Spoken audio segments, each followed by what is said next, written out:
Welcome to Thriving Your Love, a podcast where we will guide and help you improve your most precious relationships in life.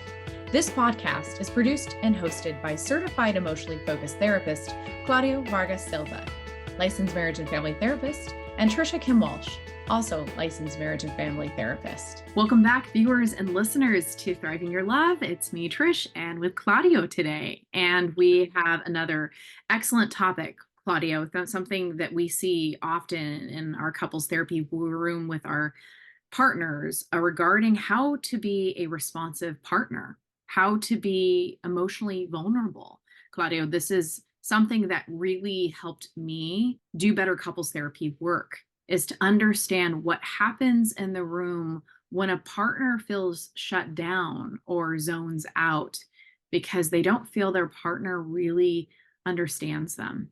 I hear that consistently, Claudio. I heard about that during the pandemic, and I am hearing that ongoing is I don't feel when I share something that's happening inside of me that I'm really going to be understood and validated. So I go inside of myself. I go away to protect, and I feel so alone. I feel so confused because I want the connection. I want to be loved. I want to feel that I matter, but I get hurt. And they don't say that I get hurt. They say she or he, they are criticizing me, attacking me, and I just want it to stop. So that's our topic for today, Claudio. I'm really excited to talk to you about it. And in the past, when we've done these workshops, we also talk about it in the frame of EFT glossary of pursuing and withdrawing. So for all intensive purposes, listeners, we are talking through the model of EFT, and we will be using withdrawer. So Claudio, speaking of which, maybe we should define that. What does it mean to withdraw as a partner? Exactly. Yeah. Thank you so much for explaining that. So EFT comes from emotionally focused therapy, which is the therapy that we use with our partners, and it's so well researched and several studies that validate it. And then we have the pursuer and the withdrawer. And the pursuer is the one who is seeking connection and that notices when the couple is disconnected. And the withdrawer is the one that avoids because doesn't feel he or she belongs with the other one. And it's so interesting because when we see a partner that is avoiding, like for fear of being criticized or hurt or for fear of hurting the other, we don't know exactly what is happening with this person. On many occasions, what happens is something that came from childhood when this person doesn't or didn't feel like he or she belonged with their parents or their attachment figures. So what happens is that they bring this to their adulthood and they don't feel like they belong to their partner. So they feel like they are unimportant, that there is something wrong about them. So they avoid connection. And as we're talking about Claudio, and it's a bit of a repeat that we look in how when we are not responding to our partners, that this fuels the negative cycle. That's what Sue Johnson names in this terrible dilemma of a partner who is on the defense rather than on the response to hear an invitation to slow down and listen, and not to raise up the wall. Claudio, that's something that we notice in these moments of the withdrawing partner to say, even if I share, I feel already I'm being set up to be attacked or not be understood. And what I really feel is powerful in these moments, Claudio, is to be aware these are partners that called each other soulmates and said, we used to be able to talk when we first started dating. And now what I say upsets them, or it sounds like I get dismissed, that I'm wrong. And they feel like they don't get anything right. That's a theme I consistently hear is no matter how much I'm trying, it feels like my partner's looking at all the mistakes I'm making, not all the things that I'm doing really well or that I'm trying to do well. That's why we're in couples therapy, or that's why we're doing this workshop, or that's why I'm reading this workbook, is like, look at me. What I'm trying to do is show you I care and you matter to me, but you don't see the efforts that I'm making here. And what happens is that after you had some negative experiences in your childhood and you didn't feel like you belong, you were accepted, and you become so sensitive to any criticism that will confirm that there is something wrong about you, right? Then you bring this to the relationship, and it's hard to understand what is happening, for example, with the other partner that is trying to get you to connect with him or her. You think that it's actually a rejection on you. And then it confirms all the fears and all the things that you felt in your childhood, that there is something really wrong with you, that you don't belong. And then it causes the person to avoid even more.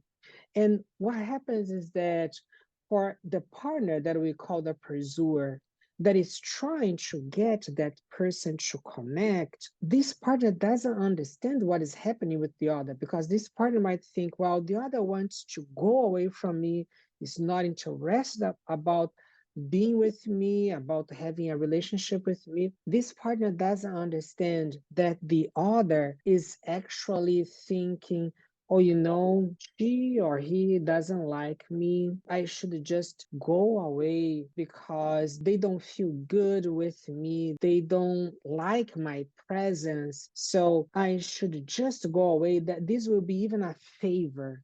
I'm making them a favor by not being close to them and connected to them. Because if I am connected with them, I'm going to hurt them. So they don't like me. They're criticizing me all the time. It is better, actually, if I go away, because they are going to be happier without me. It's so interesting because the partner who wants to be with the other doesn't know that actually the other is avoiding, because the other thinks that they would be happier without him or her, and is thinking that it's personal. Because what we see, that there is a magical thinking that happens with partners that don't have a good connection. They think always that it's about them. It's hard for them to think about what is happening with the other, that the other doesn't feel like deserving their love and affection, and then goes away. And then this one here thinks that the other is going away because he or she doesn't deserve their love.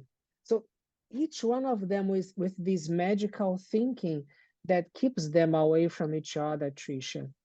Right. Right, Claudio. This is the reason I love this model so much, Claudio, is to understand this terrible pain that couples go through all the time, that you and I have talked, that we in our own relationships, we've gone through this as well, of how we try to keep the peace of this conflict. And the responsiveness is, I don't want you to leave this relationship. I also need to be validated that I matter to you in this relationship. So pursuers are aware of any kind of rejection by, if you go away, that means you don't care. That means this is not important to you. That's why you're shutting down. You're putting up your wall. You're not putting in the time and the energy. And on the receiving end, the person who's withdrawing is, I just want to keep the peace. I don't want to argue. I don't want you to hurt. I don't want to disappoint you. If I go away, maybe that increases our chances of still being together and everything's going to be okay if you can just calm down, and I can soothe your fears by removing me, because it feels like I'm the common denominator of this problem, is what I say and how you respond with criticism. I'm not getting anything right. So I might as well not do anything at all. And that to me makes sense of this vicious cycle, as we call it in EFT, Claudio, right? This vicious cycle that goes over and over again. As I reach, I get rejected. I make an effort, you see the mistakes I've made. And then, Claudio, even deepening this is, where does this come from? How much it makes sense this comes from our own childhood and the moments when we as children we either got rejected or abandoned on some level, whether it was with friends, family, teachers, peers. And so that's really what we are here to do in this podcast, is to have discussion on, how do you respond? How do you get out of this, Claudio? And I know we were planning to do a part 2 on this, is what's next is how do you create the healing? Well, we do that all the time. We hope to do that in these podcasts too. And I think that part of the healing is really having an understanding and acceptance that things are not personal. And like, for example, when we think about this person that avoids, this person that goes away, this person is thinking that they don't deserve to be loved. So part of the healing process is that they notice that what happened in my childhood doesn't need to be happening now. I don't need to see my partner as if my partner is someone who is doing the same as it happened to my childhood. My partner is complaining not because my partner doesn't like me, but because I am so important to my partner that my partner is feeling hurt because my partner loves my presence and my partner wants to be with me. This is what is hard to see sometimes and understand. And what happens is that, for example, for the avoidant, partner thinks, well, I shouldn't share my problems, what happens with me to my partner, because my partner is not interested about what happens with me, and I'm going to be a burden. But why it happens? It happens because in the childhood, when this person shared something with their attachment figures, this person felt criticized, was rebuffed, and then creates that fear if I share something, my partner is not going to understand. There are cases, Trisha, that I have heard that people said to me, if I had a problem at school, if a kid would hit me, then my parents said that they would hit me as well at home. So I couldn't tell them that I had been hit if I had some wound. I had to create a story different that they wouldn't say that a kid hit me. So what happens? Well, not everyone has something like in their lives, but many people that I ask, when you were a teenager and you felt hurt, your girlfriend or boyfriend dumped you, could you tell your parents? Could you tell them what happened to you? And they said, no, I couldn't. I would tell like another friend, but I wouldn't tell my parents. So what happens? This person think, well, I shouldn't really open my heart to the people who love me because they are not interested about this. I should figure out alone what happens to me. It's so sad that these people, when they have a problem, they isolate themselves and their partners feel like they are not really important. They are not that trusted person that could really talk to their partner, be there to their partner, not to problem solve, not to give advices, but just to listen to empathize, to validate. It creates loneliness for both of them because one of them has a problem, becomes really quiet, and the other person is wondering, what is happening? Did I do something? And even if they know that it's not about them, they think, well, why not talk to me? He or she doesn't trust me.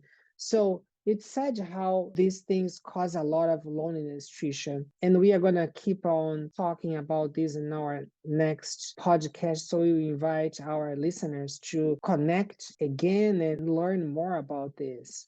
Right, Claudia, you're paving the way for the next part 2 to this discussion and setting that really strong foundation of understanding your partner's pain is how to be responsive in a loving way where you can be empathic and hear the vulnerabilities that are underneath both sides that are being misunderstood. And this does date back from the very first relationships we had in our life with our family of origin. So I'm excited, Claudio. Again, as always, it's so wonderful to do this with you. And I think we'll have a lot more to discuss at our next episode. So to be continued. Thank you so much for tuning in with us today. We hope you'll join us soon again for our next episode of Thriving Your Love.